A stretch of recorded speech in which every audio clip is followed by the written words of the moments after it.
Hi everyone, I'm Rincey and this is Rincey Reads.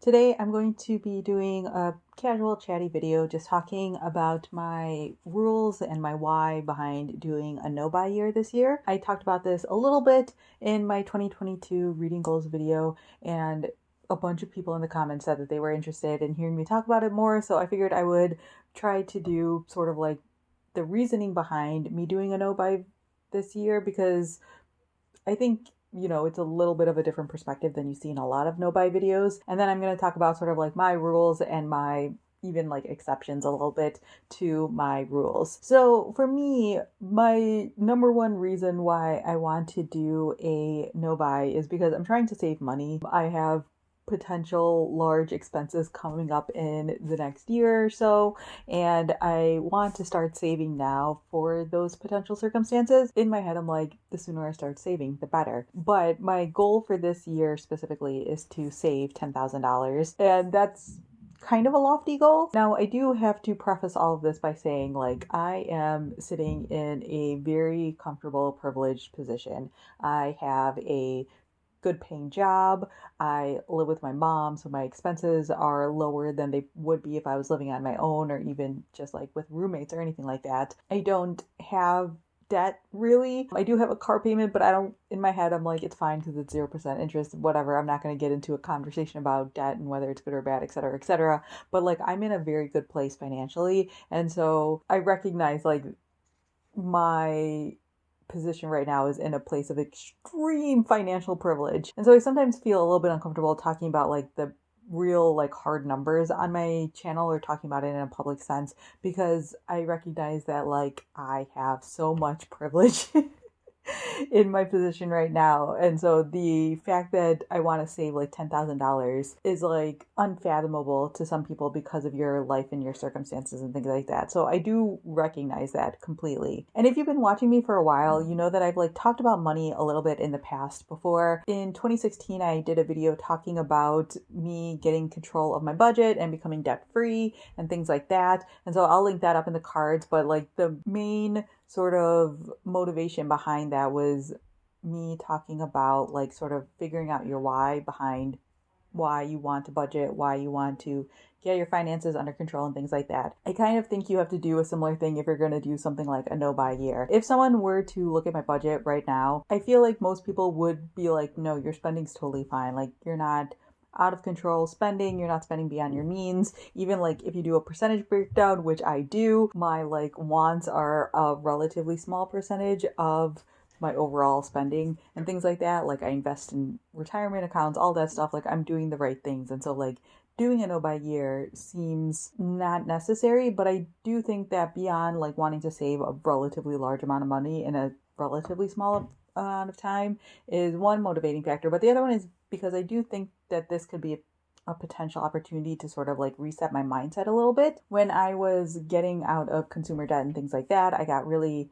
strict about like spending money frivolously and things like that. And while I do think I've done a pretty good job of keeping my like lifestyle creep relatively low, it definitely has creeped up. Again, it's not like ridiculous, but I could be better about it. So I use the budgeting software, the budgeting website, You Need a Budget. I'll have a referral link down in the description in case you're interested in checking it out. It is a little bit pricey, but it's 100% worth it. And one of the things I do is I look at my spending for the year at the end of every year, and I do a breakdown into percentages, and my percentages are fine, but like looking at the total number that I've spent in certain categories, I'm like, I didn't need to spend quite that much. So for example, I spent almost $1,000 in books last year, and normally that number is high, but my rule has been that like any money I make on YouTube, like through AdSense, I'm allowed to just spend that on books. Like I never consider that like sort of like my money to use in other ways. I have used it in other ways, but I was always like, I'm going to just like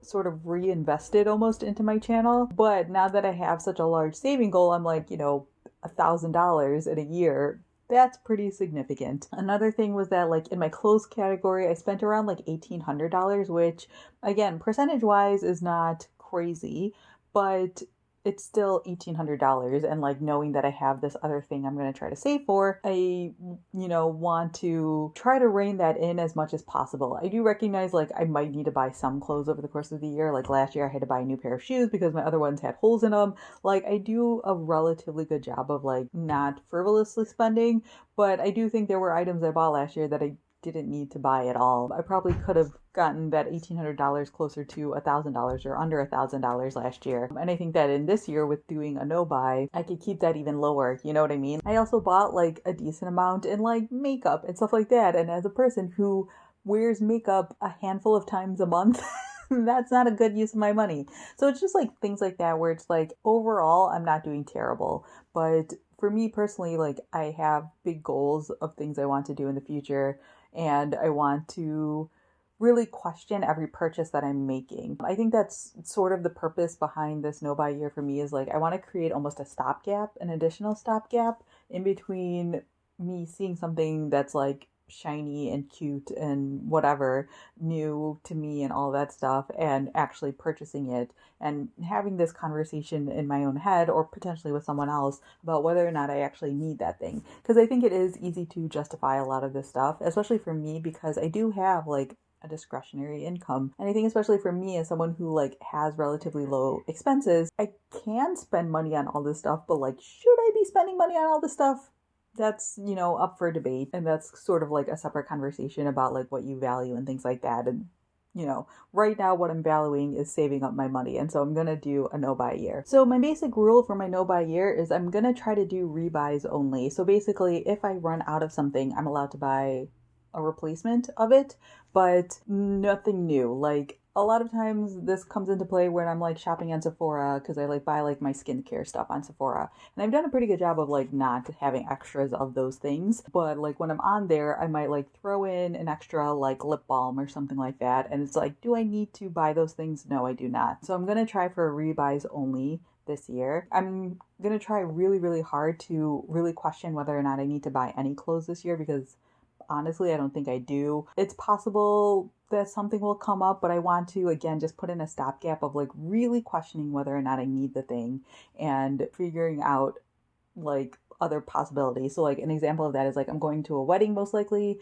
this year. And so I need to figure out like, okay, I have potentially a dress I could wear, but do I have dress shoes anymore? I don't know if I do actually. Sort of those sorts of situations. I might be returning to the office later this year.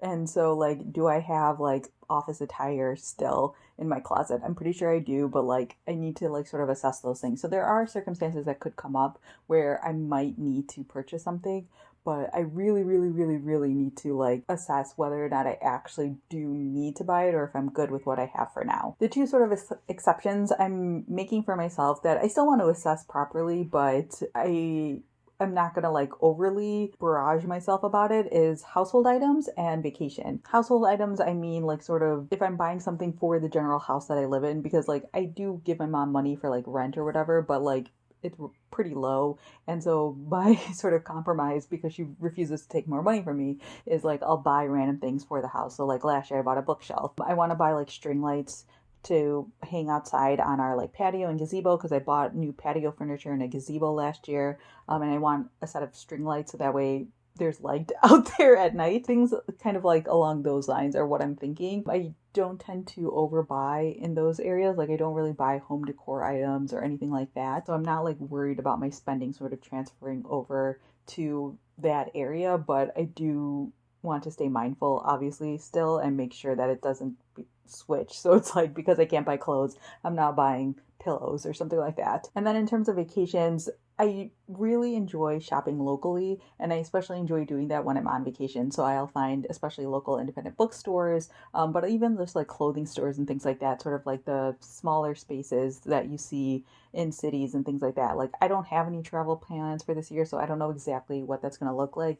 But my goal is that before I go on the trip, I actually come up with a plan of what I'm going to do. Because most of the time I don't come up with a plan ahead of time. Like I have a general vacation line item budget and I just spend from that. And like I never overspend from that or anything like that, but I do want to kind of have a plan in place ahead of time. The one thing I think that'll help a lot with like controlling my spending in when I'm on vacation is the fact that like I'm gonna have to bring it all back home somehow, and so like having a suitcase with like limited space and things like that, I think will help me control my spending a little bit when I'm at those shops. But I do want to sort of have a plan in place because I did notice like when I went to Portland and I went to Powell's, I bought like 15 books or something like that. I did that on purpose. Like I planned for that. I literally left half my suitcase open because I knew I was going to buy a lot of books.